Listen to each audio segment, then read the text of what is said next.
রিক্সার মধ্যে একটা ব্যাগ পাইছেন, একজনের টাকা রেখে গেছে অনেকগুলা, খোঁজাখুঁজি করে ওই লোককে বের করা সম্ভব, দেখছেন চলে গেছে, দৌড়ে দেওয়া ধরা যায়, কিন্তু দরকার কি, চলে গেলে এটা তো আমার হয়ে যাবে। দুনিয়ার নগদ শাস্তি হলো কি, ওই যে পোটলাটা যেটা আপনি মেরে দিলেন, এটা মেরে দিতে পারলেন, কেউ দেখলো না, ধরাও পড়লেন না। আরে আল্লাহটা তো পরে আসতেছে, নগদে কি পাবেন? এটা খাইয়া বাসায় নিয়ে আপনি কি শান্তি পাবেন? আপনি তো জানেন আপনি চুরি করে আনছেন, মনের শান্তি কোনোদিন হবে? উত্তম ব্যবহারের জন্য স্ত্রীকে সুন্দর নামে ডাকতে হবে, তুই তোকারি করা যাবে না। অনেকে তুই তুই করে ডাকেন কি ডাকেন না? ছি ছি ছি ছি। একজন প্যাসেঞ্জার আপনার মাত্র 20টা টাকা দিবে, এই জন্য তাকে আপনি স্যার পর্যন্ত বলতেছেন না? একটা লোক মাত্র 20টা টাকা দিবে, তার সাথে আপনি হাসি মুখে কথা বলতেছেন, তার সিটটা মুছে দিচ্ছেন। আপনার বউয়ের জন্য আপনি কয়দিন সিট মুছে দিচ্ছেন, এর চেয়ে বড় বেইমানি আর কিছু আছে? এত কষ্ট করে রান্নার পরে যদি বলেন কি রান্না করছো, এটা কি খাওয়ার উপযুক্ত?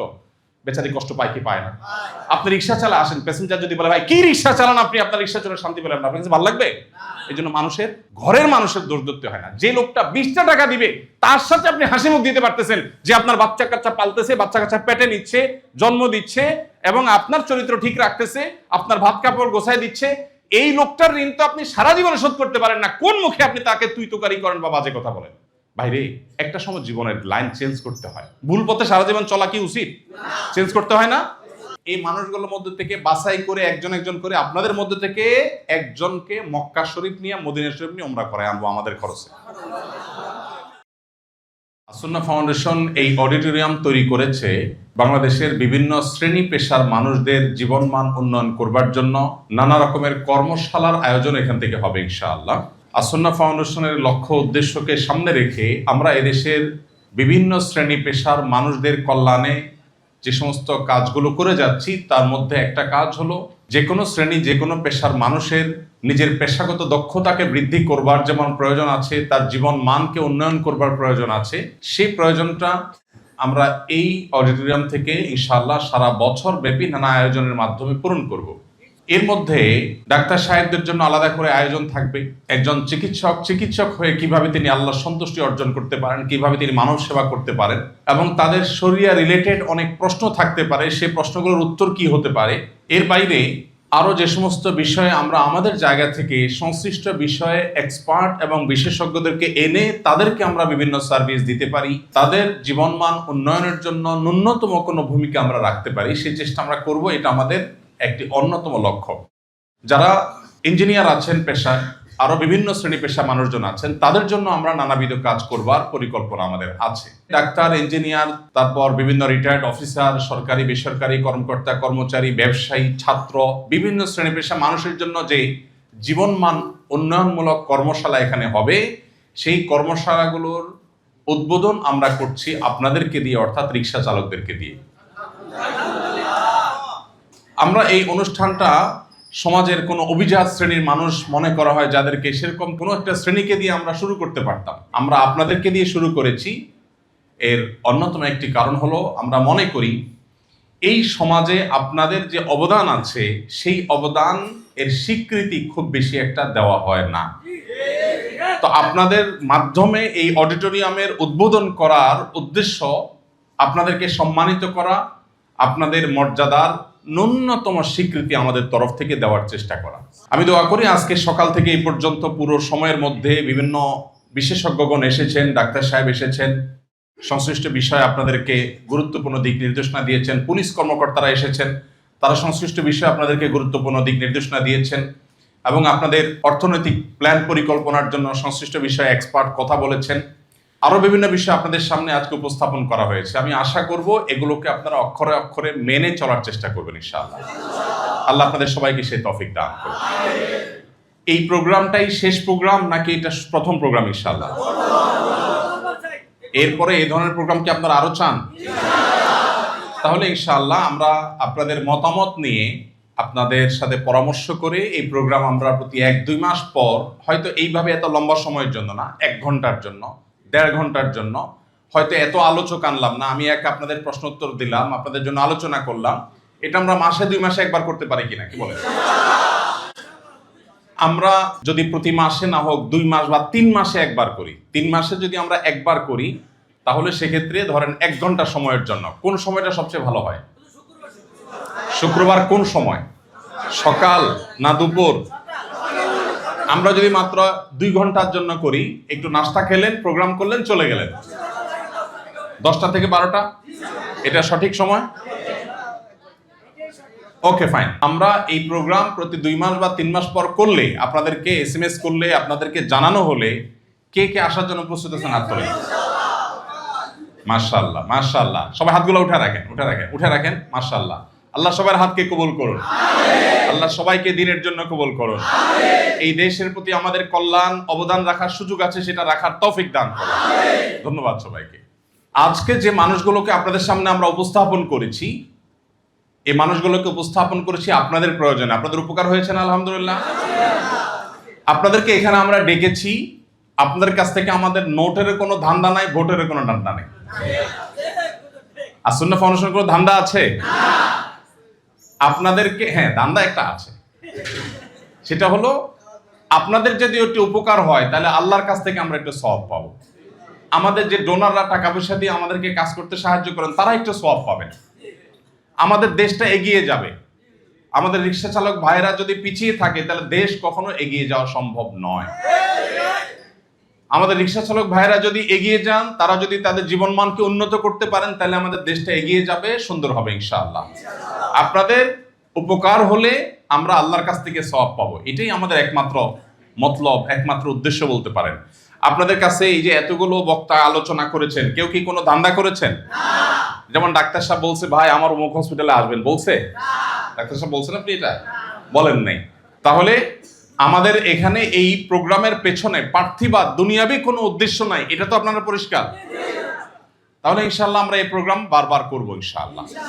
আপনাদের সহযোগিতা থাকবে তো ইনশাআল্লাহ? মাশাআল্লাহ। আমরা চাই আপনারা প্রত্যেকে আস-সুন্নাহ ফাউন্ডেশনকে আপনারা আপনাদের শুধু বুকে লোগো দিয়ে না, অন্তরের ভেতরে ধারণ করেন। করবেন তো ইনশাআল্লাহ? এই ফাউন্ডেশন ধনী গরিব সব মানুষের। অতএব আপনারা এই ফাউন্ডেশনকে অন্তঃস্থলে জায়গা দিবেন। যখন আল্লাহর কাছে দোয়া করবেন, তখন একটু ফাউন্ডেশনের জন্য দোয়া করবেন। ঠিক আছে না ইনশাআল্লাহ? এই ফাউন্ডেশন সকল স্তরের, ধর্ম, বর্ণ, রাজনৈতিক পরিচয়, নারী পুরুষ নির্বিশেষে সকল মানুষের জন্য সমানভাবে কাজ করতে চায় ফাউন্ডেশন। তো আপনাদের সবার সেক্ষেত্রে সহযোগিতা শুধু প্রয়োজন তা নয়, আপনারা এটাকে অন করবেন, এটা আপনাদের ফাউন্ডেশন। ঠিক আছে না ইনশাআল্লাহ? আমাদের কোন রিক্সা চালক ভাই যদি বলে যে আমার আস-সুন্নাহ ফাউন্ডেশন, তো আমরা খুশি হব ইনশাআল্লাহ। আমরা চাই আপনারা এটাকে অন করেন, এটা আপনার প্রতিষ্ঠান, সেটাকে আপনি জোর গলায় বলতে পারেন, আমরা সেই জিনিসটা চাই। এই জন্য আপনাদের সাথে আমরা দীর্ঘমেয়াদে আপনাদের কল্যাণে কাজ করতে চাই। আবার আপনাদেরও আমাদের সহযোগিতা প্রয়োজন। কি সহায়তা প্রয়োজন? ওই যে দোয়া করবেন, আমাদেরকে ভালোবাসা দিবেন। আমাদের রিক্সা চালক ভাইদের কেউ আছে, একজন রিক্সা চালক ভাই আমাদের আগের অফিসে প্রতিদিন রিক্সা চালিয়ে সামান্য একটা অ্যামাউন্ট কত যেন জমা করে যেত, 10 টাকা 20 টাকা 50 টাকা কি যেন একটা অ্যামাউন্ট প্রতিদিন উনি জমা করে যেতেন। তাহলে 10 টাকা আমাদের কাছে 10 কোটি টাকার মতো। আমরা অনেক শ্রদ্ধা করি সেই ভাইকে। আমরা আশা করবো যে আপনারা আপনাদের অন্তর থেকে ভালোবেসে এই প্রতিষ্ঠানটাকে আপনারা আগলে রাখবেন এবং এটা আপনাদের প্রতিষ্ঠান আপনারা মনে করবেন, গর্ব সহকারে বলবেন ইনশাআল্লাহ। ঠিক আছে না? প্রিয় ভাইরা আমার, আমি আপনাদের সামনে যে বিষয়ে কথা বলতে চাই, বিষয়টা হলো সততা, আমানতদারিতা এবং উত্তম আখলাক বা সুন্দর আচরণ। আল্লাহ রাব্বুল আলামিন আমাদের সবাইকে দুনিয়াতে পাঠিয়েছেন, আমাদের প্রত্যেকটা কাজের হিসেব আল্লাহর কাছে দিতে হবে। হবে কি হবে না? আপনি আমি কোন পেশার মানুষ আল্লাহর কাছে সেটা গুরুত্বপূর্ণ না? গুরুত্বপূর্ণ? কে রিক্সা চালাচ্ছেন, কে হেলিকপ্টার চালাচ্ছেন, কে বিমান চালাচ্ছেন, আল্লাহর কাছে এর কোনো ব্যবধান আছে? আল্লাহ তাআলা কোরআনে কারিমে বলেছেন, ইন্না আকরামাকুম ইনদাল্লাহি আতকাকুম, তোমাদের মধ্যে সবচেয়ে তাকওয়াবান মানুষ যে, সে আল্লাহর কাছে সবচেয়ে বেশি সম্মানিত। যার মধ্যে তাকওয়া বেশি, সে সবচেয়ে বেশি সম্মানিত। এখন যদি একজন রিক্সা চালক ভাই আমার অনেক বেশি মুত্তাকি হন, আল্লাহ ভীরু হন, আমলদার হন, হতে পারে তিনি একজন প্লেন বা বিমান চালকের চাইতেও আল্লাহর কাছে সেরা। হতে পারে কি পারে না?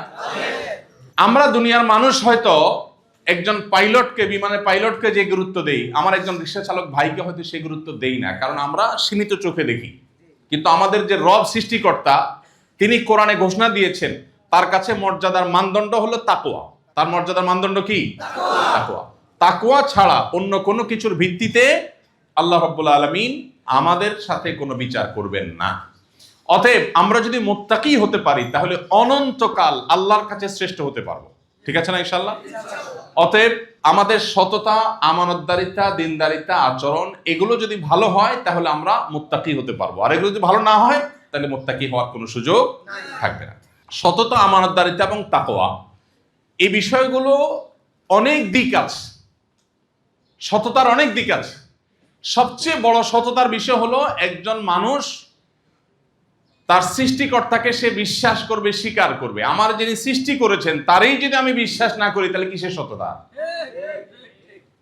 এই জন্য আমরা একজন মুসলমান হিসেবে আল্লাহর প্রতি আনুগত্য, আল্লাহর গোলামিকে স্বীকার করা, এটা হলো সততার সবচেয়ে বড় পরিচয়। একজন মানুষ অন্য অনেক দিক থেকে সৎ কিন্তু নিজের বাপেরই স্বীকার করে না, এটা কি সৎ বলা যাবে? যাবে না। আমরা সব ধর্মের মানুষদেরকেই দাওয়াত দেই, আমাদের শুধু মুসলমানদের জন্য দাওয়াত না, অন্য ধর্মের বাহিরাও আমাদের যে কোনো প্রোগ্রামে আসতে পারে, বা তাদের জন্য আমরা আমাদের সেবামূলক সব কাজগুলো সবার জন্য আমরা করি, আলহামদুলিল্লাহ। যাই হোক, সততাটা কিন্তু অন্তরের ব্যাপার। আমাদের নবীজি বলেছেন আত্তাকওয়া হাহুনা, সততা লেবাসের ব্যাপার না, লেবাস দিয়ে মানুষ সৎ হয় না। মনে যদি আল্লাহর ভয় থাকে, প্রত্যেকটা কাজ করার সময় যদি হিসাব হয় যে আল্লাহ দেখছেন, আল্লাহর কাছে আমার যাইতে হবে, জবাবদিহি করতে হবে, এই ভয়টা যদি আসে তাহলে বুঝতে হবে তার অন্তরে সততা আছে, তার অন্তরে কি আছে? সততা আছে। তো আমরা সবাই তো আল্লাহর কাছে যেতে হবে নাকি? কোনো সন্দেহ আছে? ধনী গরিব সবার এক জায়গায় যেতে হবে না?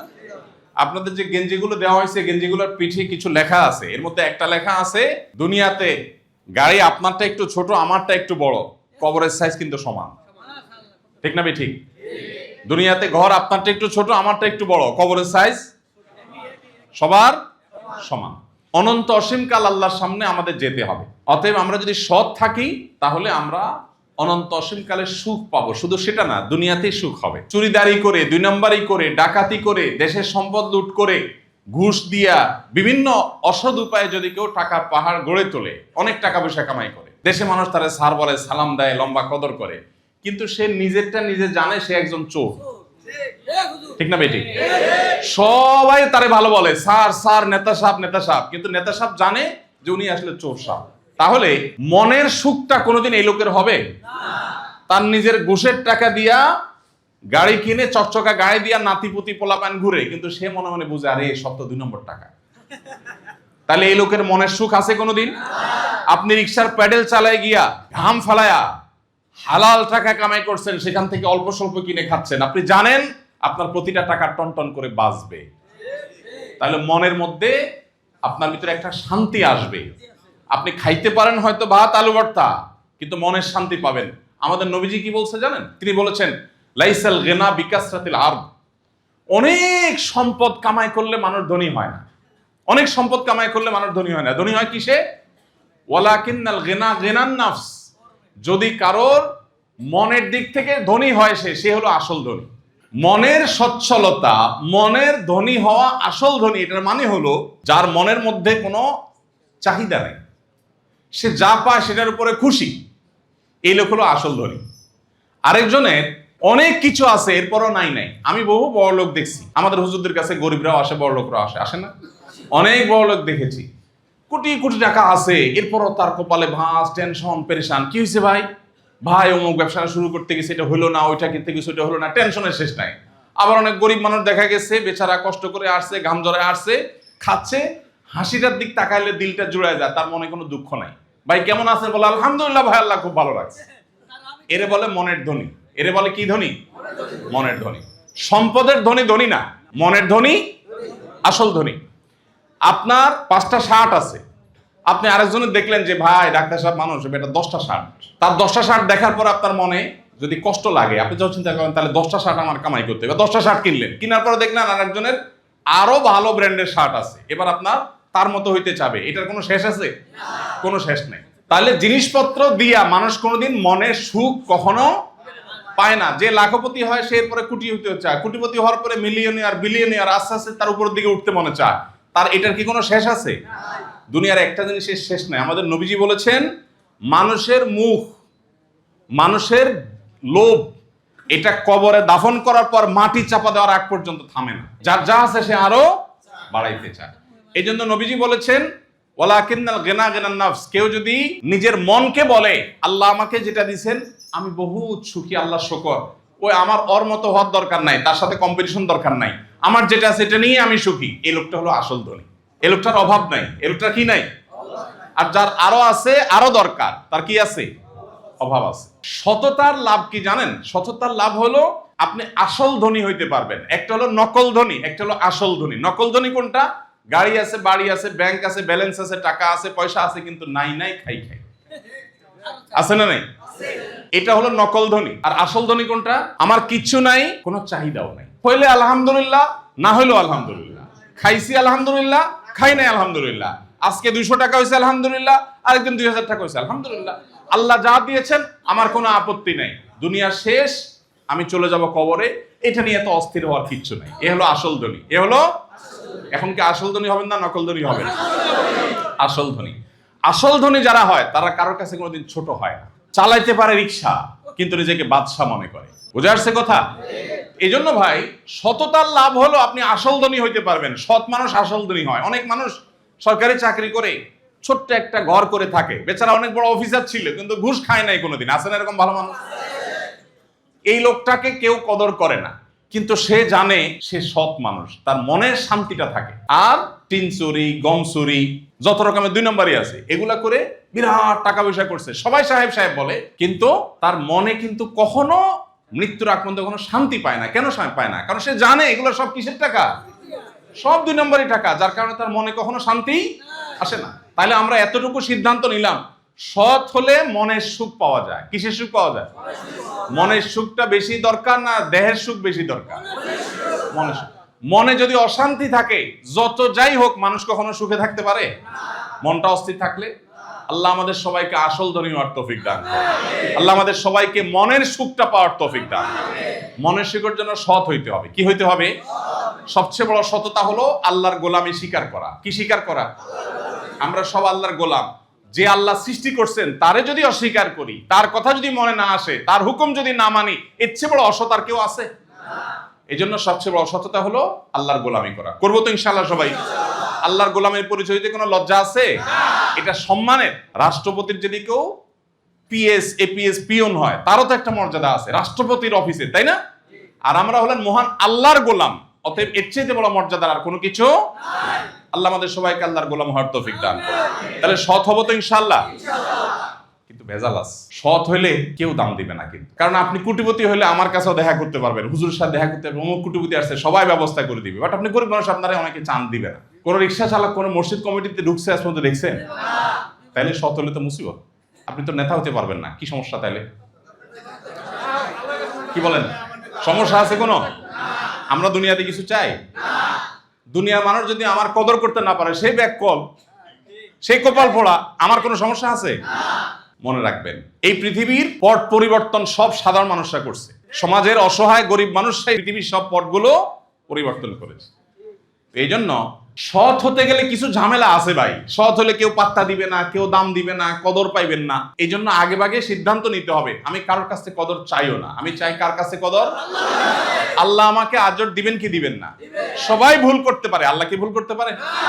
অতএব আমি যদি সঠিক পথে চলি, কিয়ামতের ময়দানে আল্লাহ আমাকে চুল চুল করে, পাই পাই করে বুঝাই দিবেন কি দিবেন না?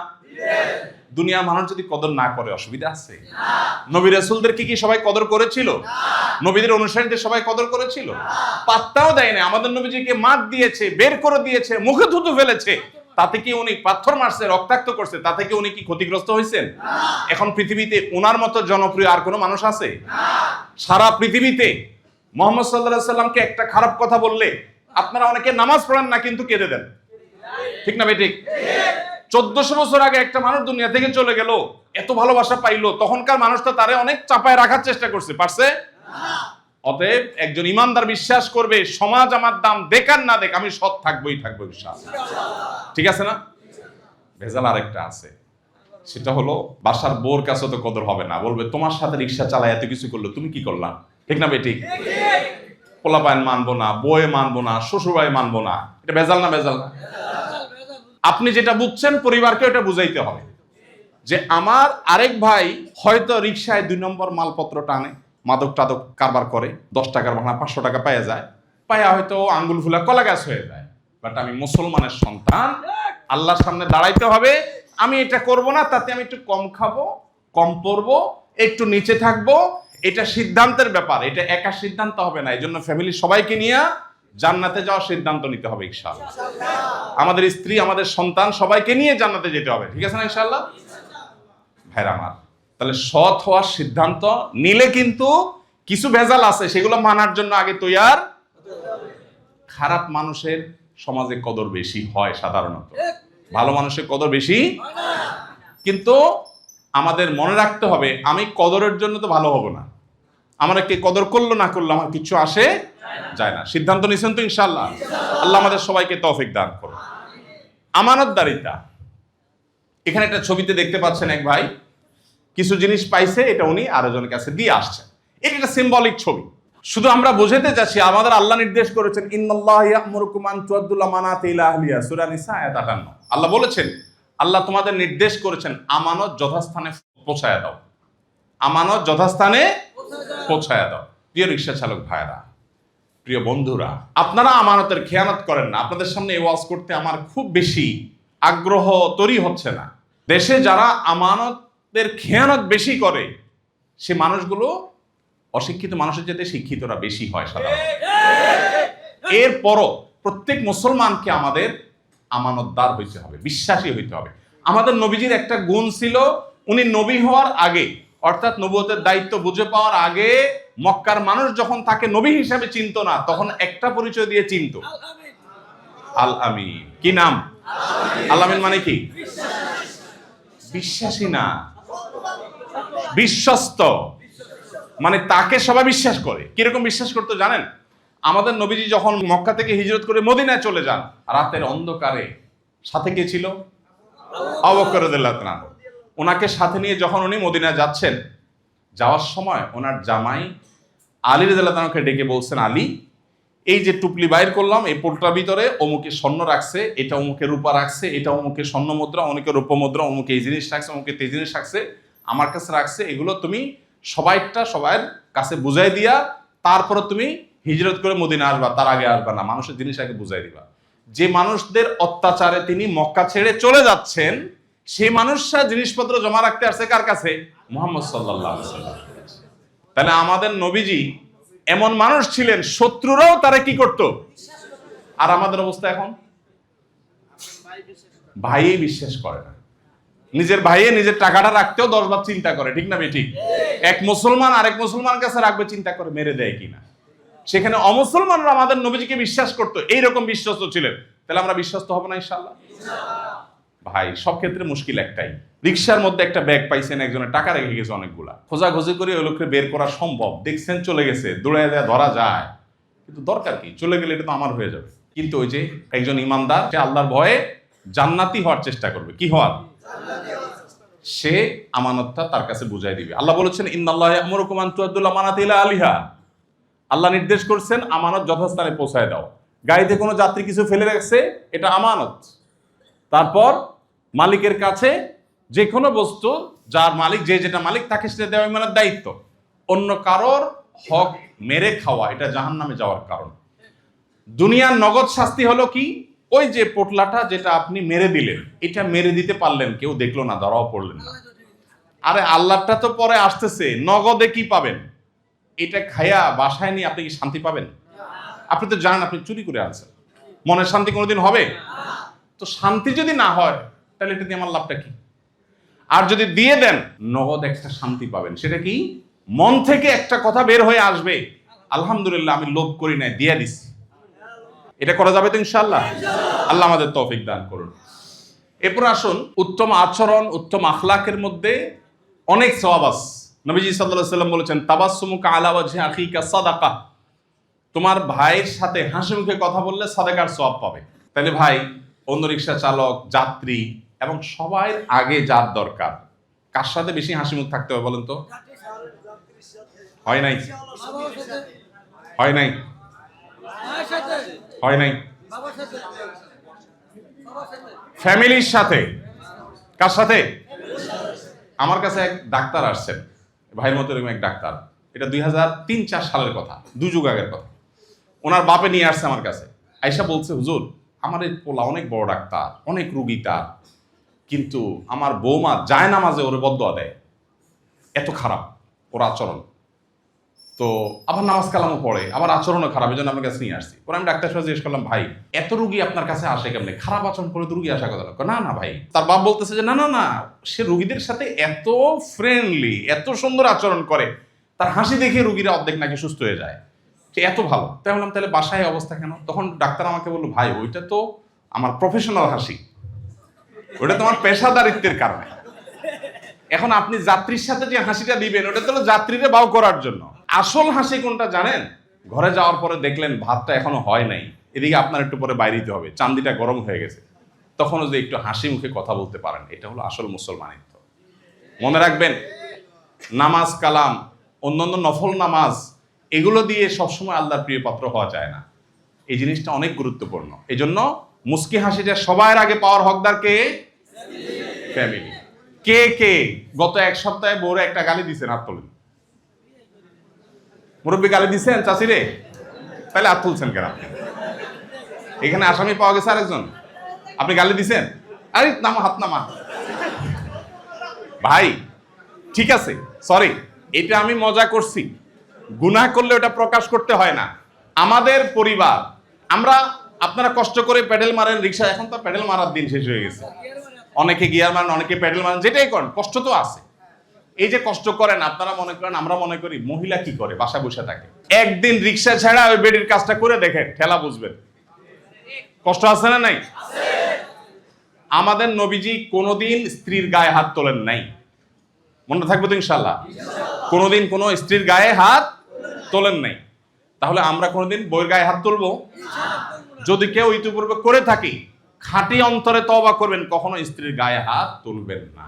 এখন কথা হলো, আমি আসতেছি ওই জায়গায়, যদি স্ত্রী বেলাইনের হয়, কথা শুনে না, তাহলে কি করবেন?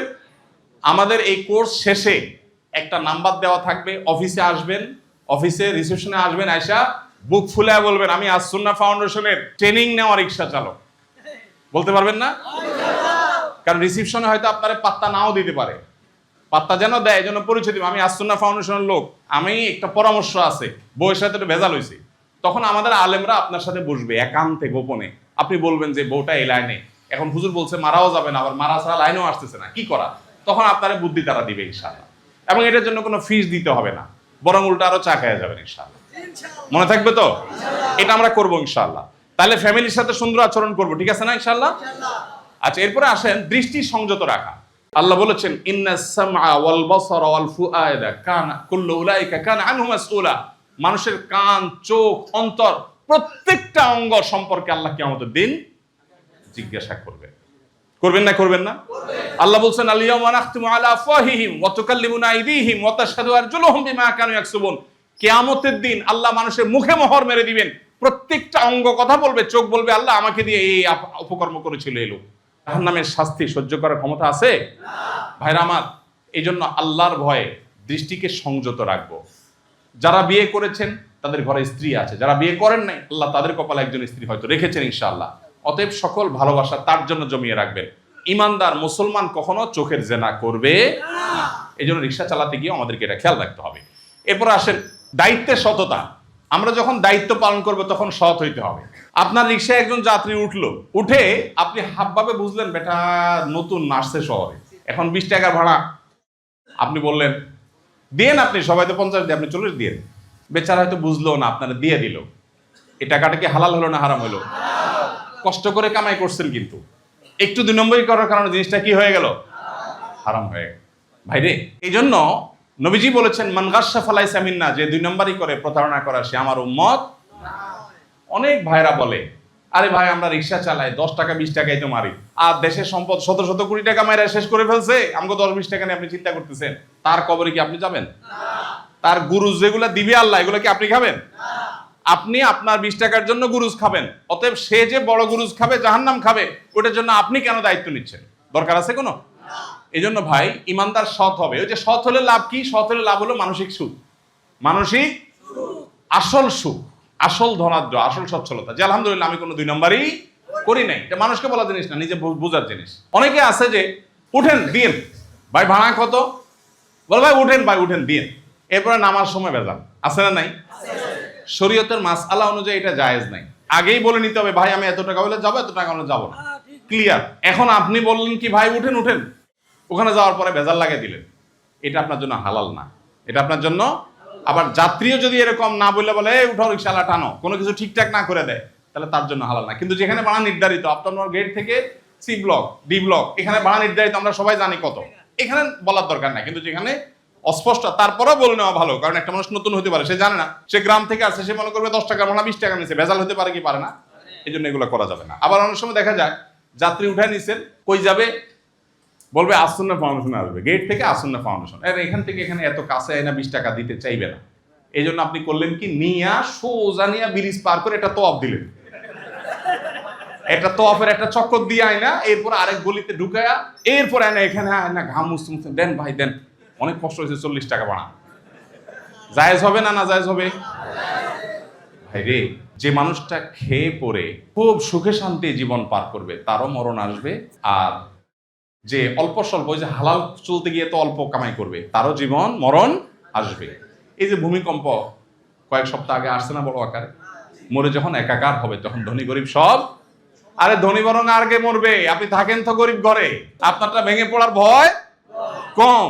এই জন্য ইনশাআল্লাহ সৎ থাকার চেষ্টা। সৎ থাকার জন্য কিন্তু বুকে বল লাগে ভাই। কি লাগে? বুকে বল লাগে, মনোবল শক্ত থাকা লাগে, এটা সবাই পারে না, এটার জন্য মেরুদণ্ড লাগে। আমাদেরকে আল্লাহ সবাইকে পারার তৌফিক দান করুন। সবাই সিদ্ধান্ত নিব আমরা সৎ থাকবো, কোনো মানুষের হক নষ্ট করব না। ঠিক আছে তো ইনশাআল্লাহ? নবীজি বলেছেন মান গাশশা ফালাইসা মিন্না, যে ব্যক্তি ধোঁকা দেয় সে আমার উম্মত না। এরপর আসেন মুস্কি হাসার ক্ষেত্রে, আমরা এটা বলেছি, এটা নিয়ে আর কথা আমি বাড়াবো না, সামনে চলে যাই। বিনয়ের সাথে জিজ্ঞেস করবেন ভাই কোথায় যাবেন, অথবা যাত্রী বসার একটু সিটটা মুছে দিবেন, এগুলো উত্তম আচরণের অন্তর্ভুক্ত। ভাড়াটা ঠিকঠাক করে নেবেন বিনয়ের সাথে, কোনো ঝগড়াঝাড়ি কিছু নেই। রিক্সাওয়ালাদের সাথে অনেকে চিল্লাচিল্লি করতে পছন্দ করে, কিন্তু আপনার ধৈর্য ধারণ করতে হবে। আপনি চিন্তা করেন যদি আরে যা হয় পরে আগে ঘুষা দুটো নিয়ে নি, কাজটা কি সঠিক হবে? আল্লাহ আমাদেরকে বোঝার তৌফিক দান করুন। এরপর আসেন পরিবারের প্রতি দায়িত্বশীলতা ঈমানের অংশ। আমাদের পরিবার আমাদের কাছে আমানত, আমাদের পরিবার আমাদের কাছে আমানত। অতএব আমাদের সবচেয়ে বেশি সুন্দর আচরণ পাওয়ার হকদার কে বলেন তো? পরিবার। আর সবচেয়ে খারাপ আচরণটা আমরা কার সাথে করি? পরিবারের সাথেই করি। বাইরে সবার সাথে হাসি মুখ, বাসায় আসলে দুনিয়ার গালিগালাজ, মুখ খারাপ। নবী করিম সাল্লাল্লাহু আলাইহি সাল্লাম বলেছেন ঈমানদার কখনো গালিবাজ হতে পারে না। কথায় কথায় গালি দেওয়া, এটা ঈমানদারের স্বভাব হতে পারে না। তাহলে আমরা গালি দিব ভাই? প্রত্যেকটা গালি আপনার আমলনামা গুনাহ হিসাবে লেখা হবে। গালি দিলে কি আপনার কোনো লাভ হয়? কিন্তু গুনাহ ঠিকই লেখা হয়। রাগ নিয়ন্ত্রণ করা গুরুত্বপূর্ণ কাজ। আমি জানি সারাদিন রিক্সা চালিয়ে কষ্ট করে আপনি যান, মেজাজটা গরম হয়। এই মেজাজ যে ঠান্ডা রাখতে পারেন, এটা বিনিময়ে তো আল্লাহ জান্নাত দিবেন। চেষ্টা করা যাবে না ইনশাআল্লাহ? চলেন, পরিবারের প্রতি দায়িত্বশীলতা সম্পর্কে আমাদের নবীজি বলেছেন কুল্লুকুম রাইন ওয়া কুল্লুকুম মাসউলুন আন রাইয়াতিহি। তোমাদের সবাই দায়িত্বশীল। আপনি কার দায়িত্বশীল? আপনি হয়তো বড় চেয়ারম্যান না, মেম্বার না, তা আপনি কি? আপনার ফ্যামিলির যে মেম্বাররা আছে, আপনার যে পরিবারের সদস্য আছে, ছেলে মেয়ে বাচ্চা, এইদের দায়িত্বশীল। আল্লাহ কিয়ামতে জিজ্ঞাসা করবে তোমার বউরে তুমি ঠিক মতো হক আদায় করছো কিনা, বাচ্চাদের হক আদায় করছো না। কি কি হক আদায়? পরিবারের ভরণ পোষণের ব্যবস্থা করো। অনেক ভাইরা আছে আমাদের, অনেক রিক্সা চালক ভাইরা আছেন, বিয়ে 2-3টা করে এক জায়গায় খোঁজ খবর রাখেন না। আছে না নাই? আল্লাহকে ভয় করেন। একদিন আল্লাহ ধরেন না? ধরেন না? আল্লাহ কিন্তু ঢিল দেয়। আল্লাহ কোরআনে বলছেন ইন্নামা নুমলি লাহুম, আমি মানুষকে ঢিল দেই, ইন্না কাইদি মাতিন, এরপর ধরে যখন শক্ত হয় ধরা। বড়শি দিয়ে মাছ ধরতে দেখছেন? ফালায়া বড়শিতে টোপ দেয়, মাছে গিলে প্রথমে একটা জোরে টান দেয়, এরপরে ঢিল দেয়, রশি সব ছেড়ে দেয়। রশি সব ছেড়ে দেওয়ার জন্য, ছেড়ে দেওয়ার কারণে কি হয় জানেন? মাছের দৌড়াইতে থাকে। মাছ মনে করে ও আচ্ছা ঢিল পেয়ে গেছে, তাহলে তো বোধহয় বাইসা গেছে। সে দৌড়াইতে থাকে, পুরা পুকুর দৌড়ায়, দৌড়ায় হাঁপায় যায়। হাঁপানো শেষ হয়ে গেলে যখন আস্তে কাইতে সোজা হয়ে আসে, এবার বর্ষিয়ালা আস্তে আস্তে টান দেয়, দিয়ে এরপর ধরে এনে জবাই করে। ঠিক না ঠিক? আল্লাহ তাআলা দুনিয়াতে ছাড় দেন। দুনিয়াতে কিন্তু আল্লাহ সবাই ধরেন না, কিন্তু সময় মতো ধরে কি ধরে না? কত রাজা, কত বাদশা, কত ক্ষমতাধর, কত নেতা, কত নেত্রী মনে করছে ধরারে সরা, আল্লাহ ধরছে না? ধরে নাই? একটু সময় দিছে, একটু সময় দিছে, সোজা হয়েছে হ বান্দা, হইলে ভালো, না হলে কিন্তু টাইম মতো ঠিকই ধরবো। এই জন্য ভাই খবরদার, যারা একাধিক বিয়ে করে যেখানে সেখানে বউ রাখছেন, খোঁজ খবর নাই, ভরণ পোষণ দেওয়ার ব্যবস্থা নাই, যা খুশি তা করছেন, আল্লাহ ধরবেন কি ধরবেন না? খবরদার। এই জন্য পরিবারের ভরণ পোষণের ব্যবস্থা করতে হবে যথাযথভাবে। পরিবারের দিনই শিক্ষার ব্যবস্থা করতে হবে। শুধু ভাত কাপড় দিয়া গরু ছাগলও খায়, আমরাও খাইলাম হলো না। তাদেরকে দিন শিক্ষা দিতে হবে, ইসলাম শিক্ষা দিতে হবে মুসলমান হিসাবে, নিজের বাচ্চাকে, নিজের ফ্যামিলিকে। তাহলে আপনার পরিবারটা জান্নাতি পরিবার হবে। কি পরিবার হবে? ইনশাআল্লাহ জান্নাতি পরিবার হবে। পরিবারের প্রতি অবহেলা করা গুনাহের কাজ, কিয়ামতের দিন কিন্তু ধরা খাবে। পরিবারের প্রতি অবহেলা, অনেক রিক্সা চালক আছেন ফ্যামিলির খবর নাই, তাস খেলে জুয়া খেলে টাকা নষ্ট করে, আছে না নাই? কাটটা হারাম। মনে রাখবেন, মরা লাগবে না, কসম করে বলি, মরা পর্যন্ত অপেক্ষা করা লাগবে না। জীবদ্দশায় আপনার এই কর্মফল আপনি ভোগ করে যেতে হবে, একটাও পার পাবেন না। যদি আপনি পরিবারের ভাত কাপড় কেনার খবর নাই, এদিকে জুয়া খেলা টাকা নষ্ট করতেছে, যদি কেউ করে থাকেন তওবা করবেন তো ইনশাআল্লাহ। ভাইরা আমার, আল্লাহ তাআলা হারামে আরাম রাখেন নাই। জুয়াখোর গরিব হইলো ধরা খায়, ধনী হইলো, ওই যে কিছুদিন আগে দেখেন না ক্যাসিনো ব্যবসা করে কতগুলো আত্মহত্যা করছে কয়েক বছর আগে। ভাই, জুয়াতে ধ্বংস অনিবার্য, অতএব এটা থেকে বেঁচে থাকতে হবে। এই জন্য পরিবারের প্রতি কোনো অবহেলা করা যাবে না। আল্লাহ আমাদের তৌফিক দান করুন। একটা আয়াত, একটা হাদিস এখানে আছে। আল্লাহ তাআলা সূরা নিসার 19 নম্বর আয়াতে বলেছেন, ওয়াশিরুহুন্না বিল মারুফ, তোমরা তোমাদের স্ত্রীদের সাথে সুন্দরভাবে সংসার করবা, ঘর করবা, জীবন যাপন করবা। পারিবারিক লাইফে তাদের প্রতি কোনো অসৎ আচরণ, সুন্দর ছাড়া কোনো বাজে ব্যবহার করা। ভাইরে, একজন মহিলা পরের ঘর থেকে চলে আসছে, আপনার ছেলে মেয়ে পালতেছে, আপনার চরিত্রটা ঠিক রাখতেছে, আপনার ভাত কাপড়ের ব্যবস্থা রান্না বাড়া করে দিচ্ছে, গোসা গাছায় দিচ্ছে। আপনি টাকা দিয়ে একটা কাজের লোক রাখলেও তো মাসে টাকা দেওয়া লাগতো, বড় কি টাকা দেন মাসে মাসে? তাহলে সে যা করতেছে এই তো বেশি, তারপরে বড় মুখে আপনি তারা কি দেন বলেন তো? বড় কি দেন? একটু খায়, একটু কাপড় পিন্দা দেন। আরে কাজের লোক রাখলেও তো বাসায় খাওয়া পিন্দা দিয়ে উল্টা টাকা দিয়ে লোক পাওয়া যায় না, সে তো সব করতেছে, তার ঋণ আপনি শোধ করতে পারবেন? তাহলে কোন মুখে তাকে গালি দেওয়া আসে? মনে রাখবেন, এই বউ যদি দোয়া করে, সে যদি আপনার উপরে খুশি থাকে, স্বামী স্ত্রী দুইজন যদি ভালো থাকেন, সন্তানরা ভালো হবে। টাকা দিয়ে সুখ আসবে না, সুখ আসবে এই দাম্পত্য জীবনে ইয়া দিয়া। নবীজি বলেছেন, খায়রুকুম লি আহলিহি ওয়া আনা খায়রুকুম লি আহলি, তোমাদের ভিতরে সবচাইতে ভালো মানুষ হলো সে যেই লোকটা তার পরিবারের জন্য ভালো। নবীজি বলেছেন, তোমাদের মধ্যে পরিবারের কাছে বা পরিবারের জন্য সবচেয়ে বেশি ভালো আমি, তার পরিবার কোনোদিন কারোর সাথে তিনি একটা শক্ত ব্যবহার করেন। আপনারা যারা আছেন গত এক সপ্তাহের ভিতরে কে বইয়ের পেঁয়াজ রসুন তরকারি কাটা হেল্প করছেন? কেউ থাকলে হাত তোলেন। সত্য তো? বাসায় খবর নিলে ধরা পড়বে তো? হাত নামা। অল্প কয়েকজন হাত তুলছেন, তাহলে বাকিরা শুধু মোস্তাও দিয়া খান। কাজটা কি ঠিক? কাজটা কি ঠিক? কাজ করবেন। আমরা বাসায় সবাই স্ত্রীদের সাথে সুন্দর আচরণ করবো তো ইনশাল্লাহ। আজ থেকে কেউ বউকে গালি দিবেন না তো ইনশাল্লাহ। জীবনে যদি দিয়ে থাকেন তওবা করেন, আজকে যা বউরে বলবেন, দেখো নতুন করে তোমার সাথে আলাপ আলোচনা শুরু, আমরা ইনশাল্লাহ কোনো গালমন্দ আর করবো না। ঠিক আছে না ইনশাল্লাহ? আল্লাহ তৌফিক দান করুন। এরপর আসেন, পরিবারের সাথে উত্তম ব্যবহারের জন্য স্ত্রীকে সুন্দর নামে ডাকতে হবে, তুই তোকারি করা যাবে না। অনেকে তুই তুই করে ডাকেন কি ডাকেন না? একজন প্যাসেঞ্জার আপনার মাত্র 20টা টাকা দিবে, এই জন্য তাকে আপনি স্যার পর্যন্ত বলতেছেন না? একটা লোক মাত্র 20টা টাকা দিবে, তার সাথে আপনি হাসি মুখে কথা বলতেছেন, তার সিটটা মুছে দিচ্ছেন। আপনার বউয়ের জন্য আপনি কয়দিন সিট মুছে দিচ্ছেন? এর চেয়ে বড় বেঈমানি আর কিছু আছে? কি বলেন? তাহলে বউরে তুই তুকারি করবেন আর কোনোদিন? খবরদার, খবরদার। যারা করেন না তারা তো ভালো, যারা করেন তারা তওবা করে যান। আজকে স্ত্রীকে কখনো তুই তুকারি করব। আজকে থেকে বাসা যাওয়ার পরে ঘরে দেখবেন, আপনি যখন চেঞ্জ হয়ে গেছেন, আপনি বলবেন, সালাম দিবেন, মুসা টুসা দিবেন। একটু ভালো রান্না করছে, বলবেন মাশাআল্লাহ রান্নাটা ভালো হয়েছে। আমাদের নবীজি কিন্তু রান্নার প্রশংসা করতেন, কোনদিন রান্নার দোষ ধরতেন না। ভালো না ওগুলো খাইলাম না, এত কষ্ট করে রান্নার পরে যদি বলেন কি রান্না করছো, এটা কি খাওয়ার উপযুক্ত? বেচারি কষ্ট পায় কি পায় না? আপনি রিক্সা চালা আসেন, প্যাসেঞ্জার যদি বলে ভাই কি রিক্সা চালান আপনি, আপনার রিক্সা চলে শান্তি পেলেন না, আপনার কাছে ভালো লাগবে? এই জন্য ঘরের মানুষের দোষ ধরতে হয় না। যে লোকটা 20টা টাকা দিবে, তার সাথে আপনি হাসি মুখ দিতে পারতেছেন, যে আপনার বাচ্চা কাচ্চা পালতেছে, বাচ্চা কাচ্চা পেটে নিচ্ছে, জন্ম দিচ্ছে, এবং আপনার চরিত্র ঠিক রাখতেছে, আপনার ভাত কাপড় গোছায় দিচ্ছে, এই লোকটার ঋণ তো আপনি সারা জীবনে শোধ করতে পারেন না। কোন মুখে আপনি তাকে তুই তুকারি করেন বা বাজে কথা বলেন? এটা কি সাজে আমাদের সাথে? মনে রাখবেন, এটা কোনোদিন করা উচিত না। তাহলে আজকে যখন আপনি হঠাৎ করে চেঞ্জ হয়ে যাবেন বাসায়, তখন কিন্তু বাসা থেকে বাড়িয়ালি বলবে কাহিনী কি, বলবে কি বলবে না? প্রথম একটু মজা নেবে, কিন্তু আপনি বলবেন না আর না। ভাইরে, একটা সময় জীবনের লাইন চেঞ্জ করতে হয়। ভুল পথে সারা জীবন চলা কি উচিত? চেঞ্জ করতে হয় না? চেঞ্জ করবো তো আজকে থেকে ইনশাআল্লাহ। আল্লাহ তৌফিক দান করুক। স্ত্রীরা গায়ে হাত তোলেন যারা যারা, আমি আর হাত তোলাইলাম না, তারা হাত তুলবেন না। ঠিক আছে না ইনশাআল্লাহ? ভাই আপনি কেন? অনেক শিক্ষিত মানুষও গায়ে হাত তোলে। আমার কাছে আসে অনেক বড় বড় কর্মকর্তা, অফিসার, বউ পিঠে ভূত করে ফেলছে, জামাই বউ দুটোটা আসছে, আসামি আমার কাছে অনবরত আসে। এই জন্য এই বদভ্যাসটা আমরা ছাড়বো তো ইনশাআল্লাহ। খবরদার, সন্তানদের সামনে স্ত্রীদেরকে শাসন করা যাবে না। স্ত্রী যদি কোনো ভুল করেও আলাদা তার সাথে আলাপ করতে হবে। বাচ্চাদের সামনে আলাপ করলে বাচ্চাদের সামনে আপনার মর্যাদাও নষ্ট হবে, স্ত্রীর মর্যাদাও খবরদার, তারও একটা মান সম্মান আছে। ঠিক একইভাবে সন্তানদেরকেও প্রয়োজন ছাড়া মাথা খারাপ মেজাজ খারাপ পিটান দিলেন, কাজটা কি উচিত?